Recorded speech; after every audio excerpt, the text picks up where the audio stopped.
раҳбари дафтари Бонки Осиёи рушд дар Тоҷикистон ба мақомоти ин кишвар машварат додааст, ки фурсати буҳрони иқтисодии феълиро ба хотири ислоҳот дар бахши иқтисоду соҳибкорӣ истифода кунад.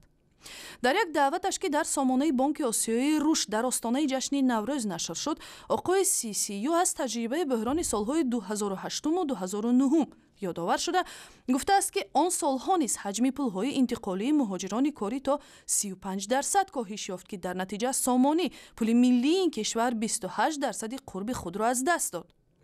ҳоло гуфтааст раҳбари дафтари Бонки Осиёи рушд дар Тоҷикистон, таъсири манфии буҳрони кунунӣ ба иқтисод сахттару тӯлонитар хоҳад буд ва мақомоти тоҷик бояд дар ин марҳила дар фикри сабуктар кардани бори андоз ва фароҳам овардани шароити беҳтар барои кору эҷоди соҳибкорони тоҷик бошанд. тафсилоти бештари машваратҳои мақоми Бонки Осиёи рушдро ҳоло аз ҳамкорам Абдулло Ашуров мешунавем, ки ба мо аз Душанбе мепайвандад. бояд гуфт, ки Бонки Осиёи рушд дар Тоҷикистон аз соли 1998 фаъол аст ва ин бонк яке аз сармоягузорони асосии тарҳҳои давлати Тоҷикистон аст. аз ин рӯ мақомоти Тоҷикистон тавсияҳо ва маслиҳатҳои ин бонкро албатта ҷиддӣ бояд бигиранд. бояд гуфт, ки аз оғози фаъолият ин бонк дар Тоҷикистон беш аз 1 миллиарду 300 миллион доллар ба тарҳҳои иқтисодии Тоҷикистон аз ҷумла сохтмони роҳҳо сармоягузорӣ кардааст.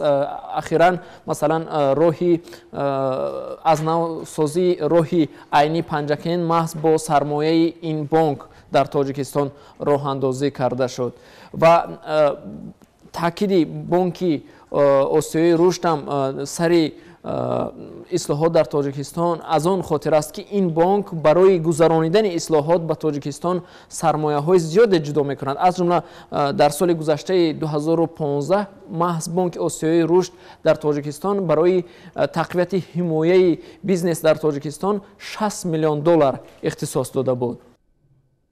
абдулло, бигӯед то куҷо машваратҳои мазкурро мақомоти тоҷик метавонанд ҷиддӣ бигиранд ва аз паи ислоҳот шаванд? манзури ман ин аст, ки коршиносоне, ки шумо ин мавзӯъро бо онҳо дар миён гузоштед, чӣ мегӯянд?